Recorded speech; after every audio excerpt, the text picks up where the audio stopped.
En esta oportunidad vamos a ver otro trabajo experimental en física, utilizando materiales caseros de bajo costo y sobre todo que no dañen, no causen perjuicio en el medio ambiente, ¿no? Eh, Bien, el sistema consta de un cilindro plano inclinado. Eh, Son los únicos materiales que vamos a utilizar: un plano inclinado de madera y un cilindro homogéneo. Este cilindro tratemos de que sea un cilindro sólido y homogéneo para poder registrar una lectura apreciable o un valor apreciable de esta fuerza con la que impacta en el tope de madera que se ha colocado en la base del plano inclinado. Sería conveniente llenarlo el cilindro, no el cilindro convencional que conocemos. Podemos tomar una lata, ¿no? Una lata de Milo, una lata de leche en polvo de niño, de bebé, una lata de Nescafé, pero la idea sería llenarlo con arena para que la masa sea un poco más grande, su peso, ¿no? Y se note la fuerza en nuestros resultados, en nuestro registro de datos, se note este valor. Bien, los instrumentos de medición que vamos a utilizar es una regla metálica, ¿ya? Para medir la altura, esta altura del plano inclinado, que me va a ir determinando la pendiente del plano inclinado, ¿no? O la inclinación del plano inclinado. Un cronómetro para registrar el tiempo que tarda el cilindro en desplazarse desde la posición 1 hasta la posición 2, que es el momento donde impacta con este tope. Y una balanza para registrar la masa de este cilindro, ¿no? Compacto. Muy bien, entonces nosotros podemos plantear el siguiente problema. Vamos a determinar la fuerza con la que impacta este cilindro en este tope de madera cuando es soltado desde la parte superior del plano inclinado. Muy bien, entonces, a ver, la idea es de analizar ¿no? varios aspectos teóricos que pueden aplicarse para encontrar la explicación al problema, ¿no? Que es determinar la fuerza con la que impacta el cilindro a este tope. Entonces acá vamos a analizar varios puntos que deben enmarcarse en nuestro contexto teórico o en nuestro contexto académico. A ver, uno de los aspectos teóricos que necesitamos conocer es el principio de conservación de la energía mecánica. Recordemos que la energía mecánica se debe conservar, entendiendo como energía mecánica la suma de la energía potencial gravitatoria más la energía potencial elástica y más la energía cinética. Considerando que no hay materiales deformables acá en este sistema, puesto que observamos sólidos rígidos, entonces despreciamos la energía potencial elástica. Y solamente en la energía mecánica vamos a considerar la energía potencial debida a la altura y la energía cinética debido a la velocidad. Pero vamos a analizar un poquito acá el movimiento del cilindro. Cuando lo soltamos, este cilindro va a rodar, no va a deslizar como un bloque de madera si lo colocamos sobre el plano inclinado. El bloque de madera, por ejemplo, va a deslizar. acá el cilindro no se va a deslizar, va a rodar. Entonces, si va a rodar, debo considerar los criterios de la rotación de los cuerpos. Pero es importante observar que hay un punto que se traslada. El punto que se traslada es el centro de masa del cilindro, que está ubicado en el centro de este círculo, ¿no? Este punto va a describir una trayectoria rectilínea, porque si nosotros dibujamos el cilindro en todos los puntos del plano inclinado, vamos a observar que este centro de masa va a describir una trayectoria rectilínea. Por lo tanto, también debemos conocer los criterios del movimiento rectilíneo. En este caso, el movimiento rectilíneo va a ser acelerado, puesto que a medida que va bajando el cilindro, va aumentando su velocidad, va incrementando su velocidad. Entonces va a ser un movimiento acelerado, un MRV. En la dinámica de rotación hay que considerar que no todos los materiales, acá en la rotación de los cuerpos hay que considerar la inercia de estos cuerpos que están en movimiento. La inercia, por ejemplo, de una esfera no es lo mismo que la inercia de un aro, de un anillo, no es lo mismo que la inercia, en este caso, de un cilindro. Cada cuerpo va a tener su inercia. En este caso, en nuestro ejemplo, la inercia del cilindro es un medio de la masa, de su masa por el radio elevado al cuadrado. Otro punto que tenemos que considerar es que acá en la dinámica de rotación se cumple también la segunda ley de Newton. La segunda ley de Newton para la traslación se define, lo definimos de la siguiente manera, ¿no? Todos los cuerpos sobre el cual se ejerce un conjunto de fuerzas, estas fuerzas van a generar aceleración sobre ese cuerpo, ¿no? En la rotación no se consideran las fuerzas, se consideran los torques o momentos, ¿no? Porque quien produce la rotación es el torque. Entonces, acá va a haber un movimiento simultáneo de rotación y traslación. Por esa razón, nosotros cuando apliquemos el principio de conservación de la energía mecánica, la energía cinética se va a deber a la rotación del cilindro y a la traslación de este punto que lo conocemos como centro de masa. Muy bien. Otro punto a considerar es que si observamos el centro, no coincide, sino lo podemos considerar para determinar la longitud del plano inclinado. Nosotros vamos a considerar los puntos de tangencia, ¿no? Los puntos de tangencia en el momento de partida con el momento de llegada. De esa forma vemos que esos puntos, esa distancia es la misma que la que recorre el centro de masa, ¿no? Desde que se suelta hasta el momento en que impacta.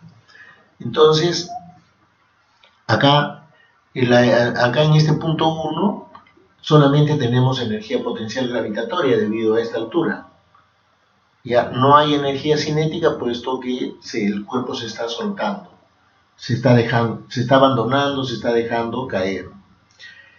Mientras que acá en el punto 2 hay energía cinética debido a la velocidad, pero no hay energía potencial. Entonces estamos simplificando la energía cinética en el punto 1 y la energía potencial en el punto 2. Esto quiere decir que toda la energía potencial gravitatoria se va a convertir en energía cinética, ¿no? Entonces, al hacer los reemplazos correspondientes en la expresión general, Sabemos que la energía potencial es un peso por la altura, masa, gravedad por altura, y la energía cinética es la energía cinética debido a la rotación más la energía cinética debido a la traslación. La energía cinética en la rotación es similar a la de traslación, simplemente que donde encontremos la masa lo vamos a reemplazar por su inercia, y donde encontremos velocidad lineal en la traslación lo vamos a reemplazar por velocidad angular, porque es rotación. O sea, acá la energía cinética de rotación va a ser un medio de la inercia, de su inercia, por la velocidad angular al cuadrado, sabiendo, ya entendiendo que la inercia del cilindro es la mitad de su masa por el radio al cuadrado. Además, es importante saber que la velocidad lineal es igual a la velocidad angular por el radio. Muy bien. Entonces, también podemos aplicar la segunda ley de Newton para la rotación, ¿no?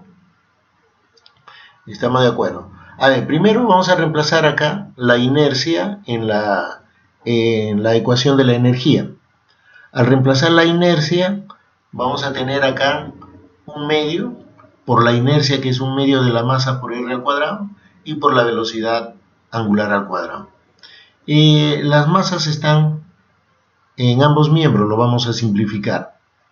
Entonces nos va a quedar la gravedad por la altura, un medio por un medio es un cuarto, más un medio de la velocidad al cuadrado, teniendo en cuenta que la velocidad por el radio es igual a la velocidad lineal, la velocidad angular por el radio igual a la velocidad lineal. Si lo elevamos al cuadrado, este producto también va a ser igual a la velocidad lineal al cuadrado.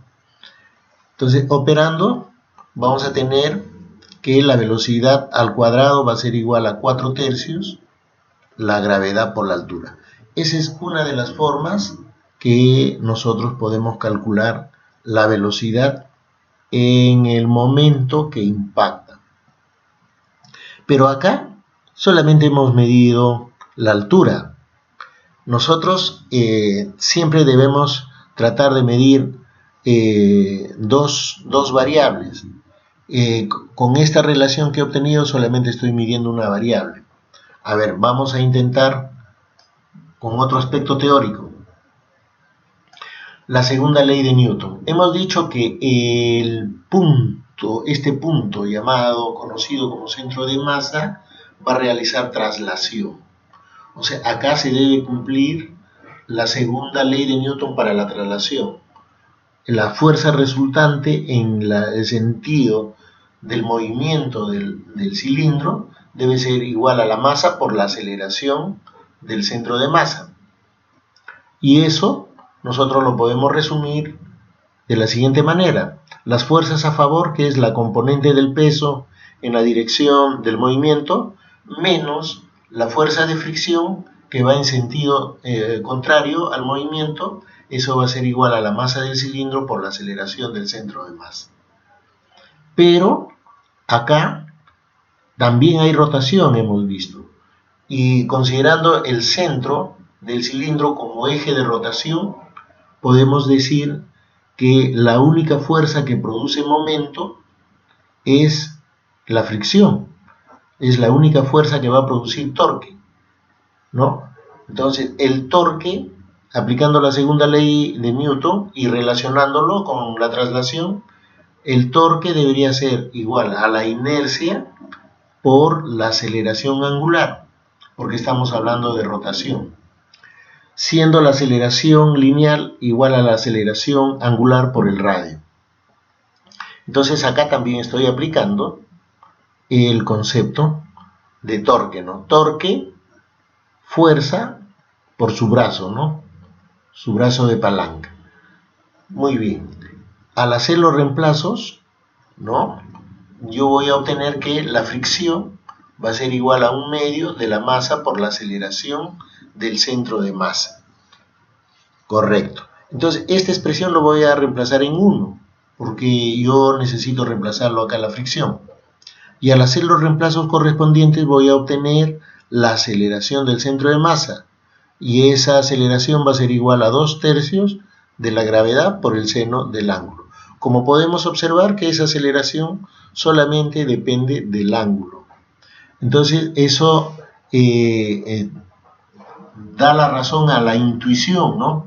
Que si yo quiero incrementar la velocidad de este cilindro, lo que tendría que hacer es levantar el plano inclinado, o sea, aumentar el ángulo de inclinación, aumentar la pendiente, puesto que esa aceleración depende del seno del ángulo de inclinación. Bueno, para analizar el centro de masa hemos visto que vamos a emplear la cinemática del movimiento. ¿Por qué? Porque esta aceleración, por definición sabemos que viene a ser la rapidez con la que cambia de velocidad, la rapidez con la que el cuerpo cambia de velocidad, ¿no? La aceleración es una magnitud vectorial que mide la rapidez con la que un cuerpo, un móvil, una partícula cambia de velocidad. Muy bien, o también en algunos textos lo van a encontrar como la razón de cambio, ¿no? De la velocidad. Muy bien, acá el cambio de velocidad es la velocidad final de la velocidad en el momento que impacta, que es v, y la velocidad inicial es en el momento que parte, que es 0, y eso va a ser igual a la aceleración por el tiempo, ¿no? Ese tiempo, perdón, al hacer este reemplazo, la velocidad va a ser igual a la aceleración del centro de masa, ¿no? Que nos ha salido 2/3 de la gravedad por el seno de teta, y por el tiempo. Entonces recién acá yo puedo encontrar otra variable que yo puedo medir, que sería el tiempo que tarda en recorrer el centro de masa desde el punto 1 hasta el punto 2. Y ese tiempo lo podemos registrar con nuestro cronómetro. Entonces ya lo tenemos un poco más claro lo que pretendemos realizar. A ver, vamos a medir modificando las alturas. Yo voy a registrar los tiempos en que este cilindro tarda en hacer el recorrido de 1 a 2. ¿Ya? Si yo quiero determinar la fuerza con la que impacta, entonces acá tenemos que conocer los criterios de choques. Y al hablar de choques, tenemos que saber conocer los conceptos de impulso y cantidad de movimiento. Recordando que el impulso es una magnitud vectorial que se define como el producto de la fuerza por este tiempo instantáneo. En los choques, los tiempos son pequeñísimos, son relativamente instantáneos. En este caso voy a considerar que ese tiempo instantáneo es del orden de la centésima de segundo. Pero también el impulso, hemos dicho que es una magnitud vectorial, es igual al cambio de la cantidad de movimiento, que también es otra magnitud vectorial. Y la cantidad de movimiento se define como el producto de la masa por la velocidad. Y si analizamos los puntos 1 y 2, en el punto 1, como parte del reposo, no hay velocidad, por lo tanto no va a haber cantidad de movimiento. En el punto 2, toda la energía potencial se ha convertido en energía cinética. O sea, en el punto 2 sí hay velocidad, entonces ahí en ese punto vamos a conocer su cantidad de movimiento. Entonces, este impulso, que es igual a la fuerza por ese tiempo instantáneo, va a ser igual a la masa por la velocidad en el punto donde está en el momento de choque, la velocidad que lleva el cilindro al momento de chocar. Entonces, si estamos considerando que este tiempo es instantáneo y estamos considerando que es una centésima de segundo, entonces al hacer los reemplazos yo ya podría determinar la fuerza. ¿En función de quién? De la masa del cilindro, que lo hemos medido en una balanza, de la altura, que lo estamos modificando y del tiempo que lo estamos registrando debido a la modificación de esta altura. Entonces ya tenemos dos variables que podemos medir: la altura, que es la que vamos a manipular, y el tiempo es el que vamos a registrar, ¿no?, debido a la manipulación de la altura. El delta de t es el tiempo instantáneo que estamos considerando 1/100 de segundo. La longitud L es la longitud del plano inclinado y G es la gravedad del lugar donde se realiza este experimento. Teniendo en cuenta que el seno de teta acá en el triángulo rectángulo va a ser igual cateto opuesto sobre hipotenusa, ¿no? Muy bien, o sea, H entre L. Cada vez que nosotros midamos una magnitud, ¿no?, o registremos una medida de una magnitud, tenemos que considerar los errores y la incertidumbre. Eso es muy importante porque no hay mediciones exactas. En física no hay mediciones exactas. Entonces, acá cuando nosotros registramos la masa del cilindro en una balanza, tenemos que considerar la sensibilidad de ese instrumento, de la balanza.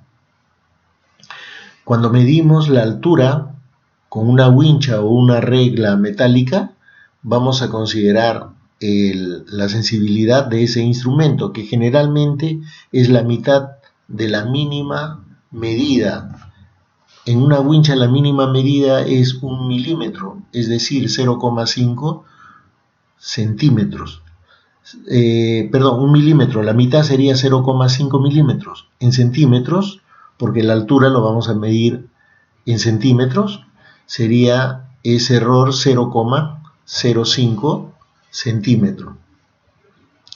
Y el error que estamos considerando es un error sistemático, puesto que los errores sistemáticos están asociados a la calibración de los instrumentos, mientras que el tiempo que vamos a registrar, el tiempo que tarda ese cilindro en ir desde la posición 1 a la posición 2, que es el momento donde impacta con el tope de madera, ese tiempo el error del tiempo lo vamos a registrar en forma aleatoria, porque eso va a depender de la rapidez de reacción del investigador. Entonces, al haber hecho mediciones, nosotros tenemos que propagar errores. Y acá tenemos productos y cocientes, entonces tenemos que conocer los criterios de propagación de errores, ¿no? En un producto, tanto en el producto como en cociente, trabajamos con los errores relativos, que viene a ser el error absoluto sobre el mejor valor de estimación de esta medida, que es el promedio. Siempre es el promedio. El promedio viene a ser el valor más representativo de todo ese conjunto de datos. Entonces, el error relativo del producto va a ser igual a la suma de los errores relativos de cada uno de sus factores, igualmente con el cociente. ¿Ya? Muy bien. Y eso tenemos que aplicar acá para encontrar el error de la fuerza, ¿no?, con la que impacta. Muy bien, ya había esbozado más o menos cuál va a ser la variable que estamos manipulando y cuál va a ser la variable que vamos a registrar debido a esa manipulación. La variable que manipulamos se conoce como variable independiente. Es la variable que nosotros estamos modificando permanentemente, ¿no? Y el tiempo, ¿no?, va a ser nuestra variable dependiente, porque ese tiempo depende ¿de quién? De la altura, ¿no? Ese tiempo estamos viendo que depende de la altura. Nuestra intuición, nuestra percepción nos puede adelantar de que si yo quiero elevar la velocidad, ¿no? Yo tengo que aumentar la altura. Y si yo quiero que este cilindro llegue más rápido al punto 2, tengo que aumentar la inclinación del plano inclinado. Entonces, precisamente con este experimento yo debo demostrar esa intuición, porque la ciencia, si bien es cierto, comienza con la intuición la percepción y la intuición del investigador, pero no debe quedar ahí, debe someterse a experimentación.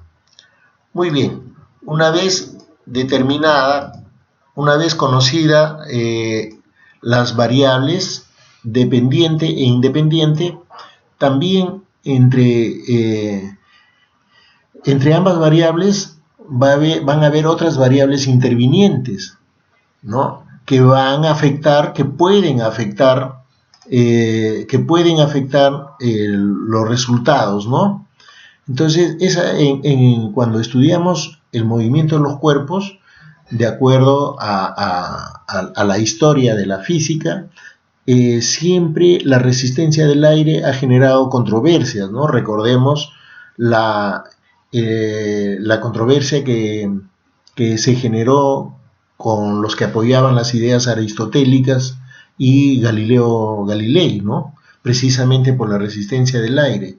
Esta variable es influyente, ¿no?, en el movimiento.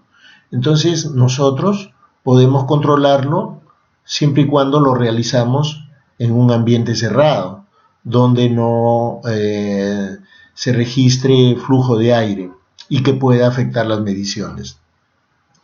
También la gravedad, yo lo puedo considerar como una variable controlada, puesto que sabemos que la gravedad sí afectaría, porque la fuerza lo hemos determinado de acuerdo a la fórmula de la lámina anterior, está en función del peso, de la masa y de la gravedad, ¿no? Entonces sí afectaría los resultados de esa fuerza. ¿De qué forma se controla? Realizándolo en el mismo lugar.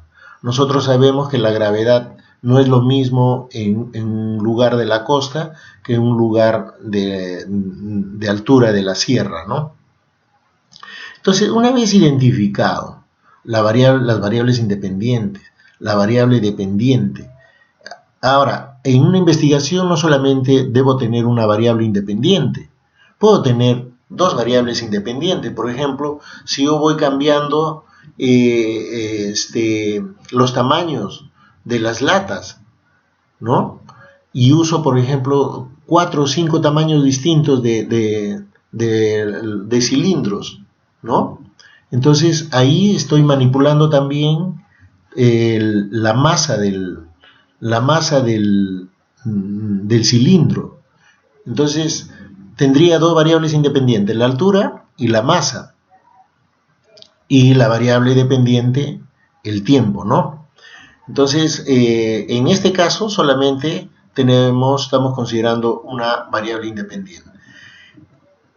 El reconocimiento de las variables y la comprensión de las variables me va a permitir realizar mi pregunta de investigación. Toda pregunta de investigación tiene que estar bien formulada y bien delimitada. Acá, en la pregunta de investigación, siempre debe estar presente la variable independiente, tanto la variable independiente como la variable dependiente, o tanto las variables independientes como la variable dependiente.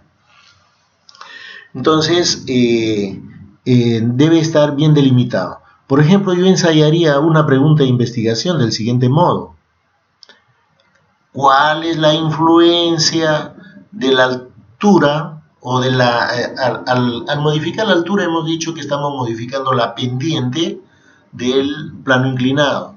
Entonces la variable independiente que yo utilizaría sería la pendiente del plano, ¿no? A ver, entonces ensayaría, la pregunta de investigación: ¿En qué medida influye la pendiente de un plano inclinado en el tiempo que tarda un cilindro en recorrer desde el momento que es soltado hasta el momento que impacta con un tope de madera ubicado en la base del plano inclinado? Cuando determinamos la fuerza con la que choca el cilindro con el tope, ¿no? Aunque nosotros podemos, bueno, aparentemente es extensa, nosotros esa idea lo podemos resumir, ¿no? En la pregunta, ¿no? ¿Cuál es la influencia de la pendiente del plano inclinado en el tiempo de recorrido, ¿no? Del cilindro hasta el choca con el tope? Cuando determinamos la fuerza, ¿no? Muy bien. Y si ya tengo la pregunta de investigación, una vez formulada la pregunta de investigación, que reitero debe ser bien delimitada, hago el planteamiento de mi hipótesis. Recordemos que una hipótesis viene a ser una posible respuesta a una situación problemática. A esta situación problemática que estamos analizando, yo le plantearía una hipótesis, o sea, una respuesta a la pregunta de investigación. ¿Influye o no influye? ¿Si influye o no influye? Según la intuición hemos visto que sí influye.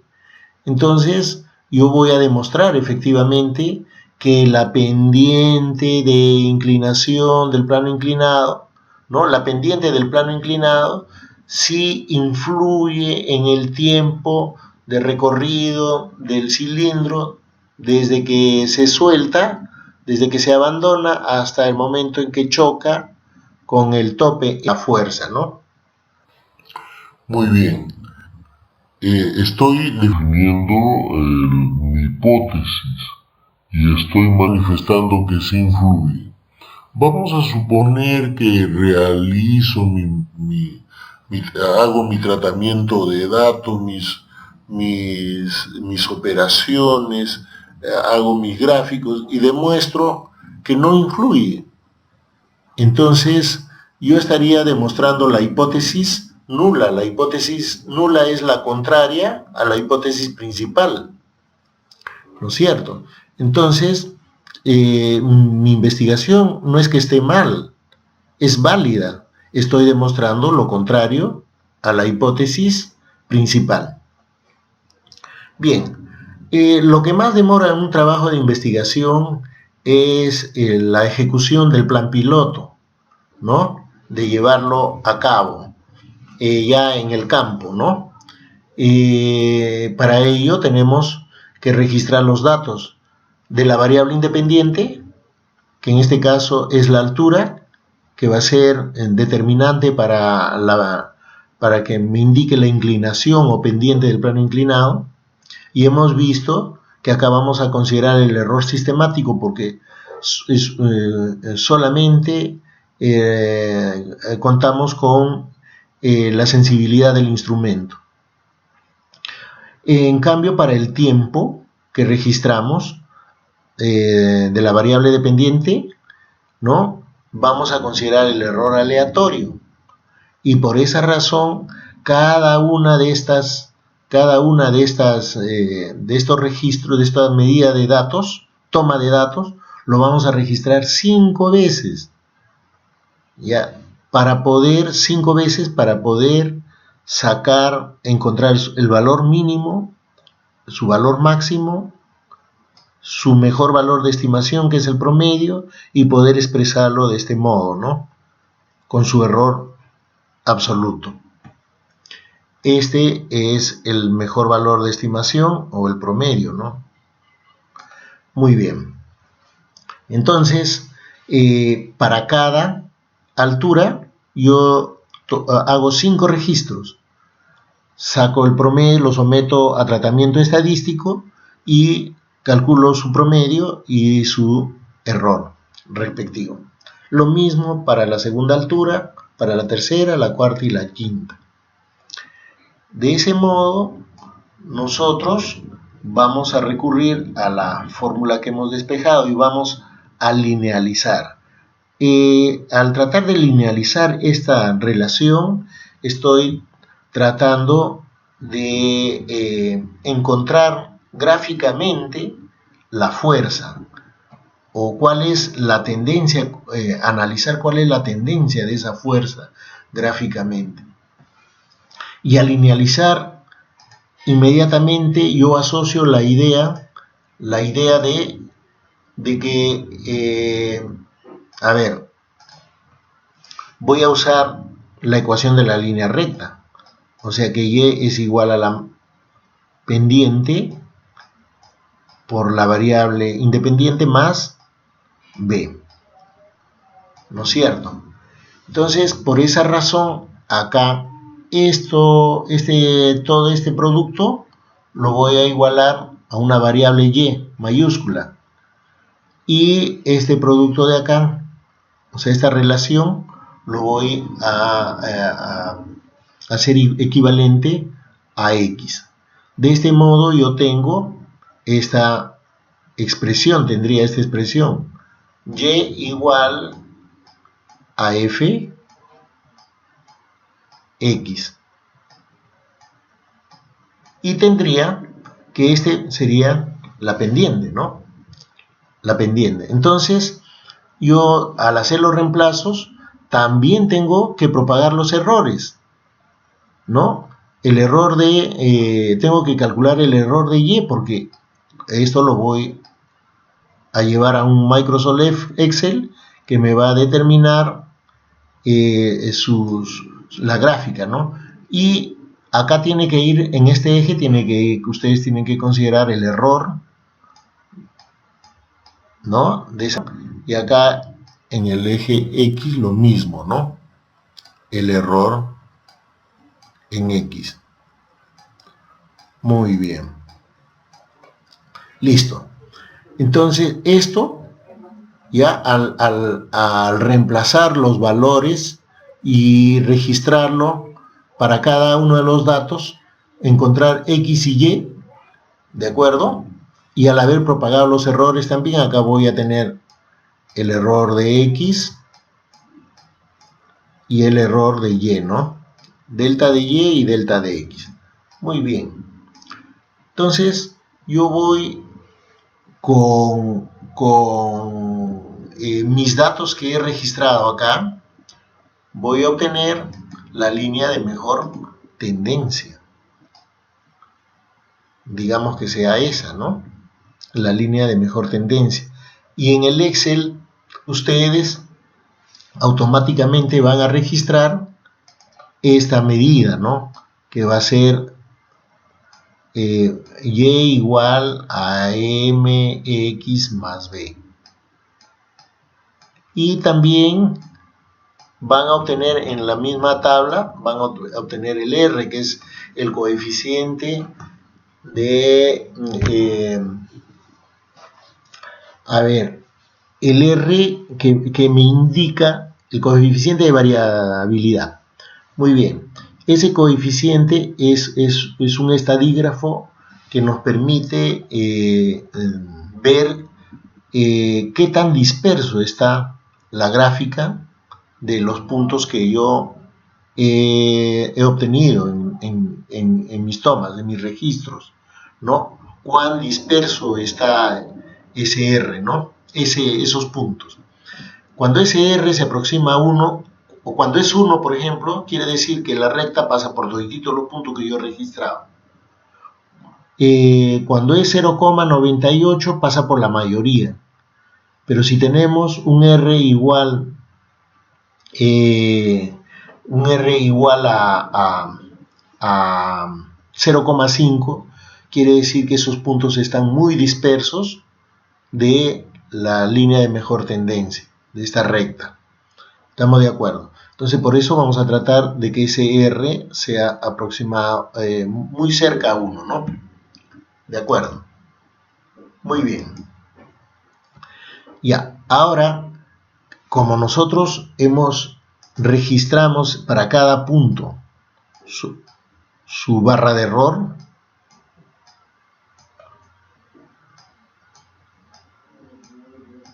¿No? Para cada punto registramos su barra de error.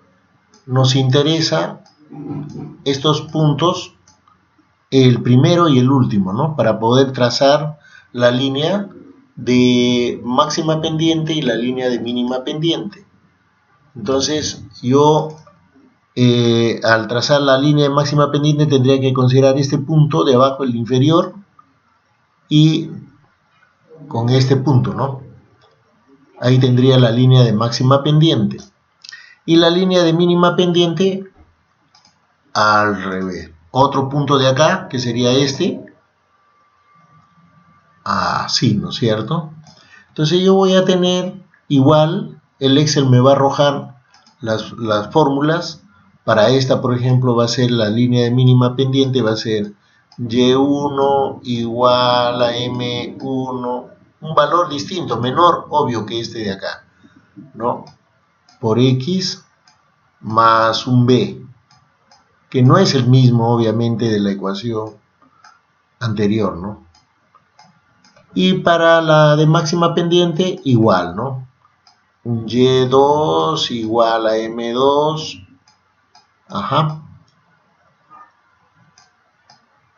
X más B2. Muy bien. De esto, de lo que me arroja esta gráfica, a mí me interesa estos valores de la pendiente, porque la pendiente me está determinando a la fuerza. Si nos damos cuenta, la pendiente está determinando a la fuerza. Muy bien. Entonces, acá esto sería el mejor valor del M, vendría a ser el mejor valor de la fuerza, ¿no es cierto? ¿Estamos de acuerdo? Porque es la línea de mejor ajuste. Se llama línea de mejor ajuste porque es la línea que pasa por la mayor cantidad de puntos de esa gráfica. Muy bien. Y más menos, lo tendría que representar más menos el error, delta de F. Esa es la forma como yo tengo que representar esta fuerza. Y no nos olvidemos las unidades, la fuerza se mide en Newton. Correcto. Pero este delta de F, ¿cómo lo podemos determinar? Lo vamos a determinar como la semidiferencia de esta máxima pendiente con la mínima pendiente.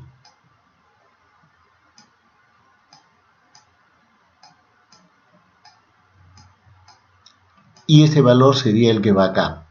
Entonces, lo que yo obtenga aquí me va a permitir determinar si en qué márgenes se va a encontrar mi error, ¿no es cierto? En qué márgenes se va a encontrar este error, ¿ya? Y comparar también el error obtenido gráficamente de la gráfica con el error obtenido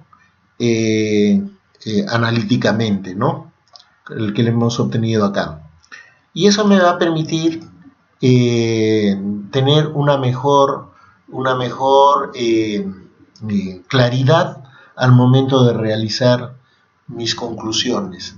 Las conclusiones siempre tienen que ir en respuesta a la pregunta de investigación, al análisis de sus gráficos, análisis de sus tablas, al error que se ha obtenido, analizar el error que se ha obtenido, si está dentro de los rangos permisibles o no.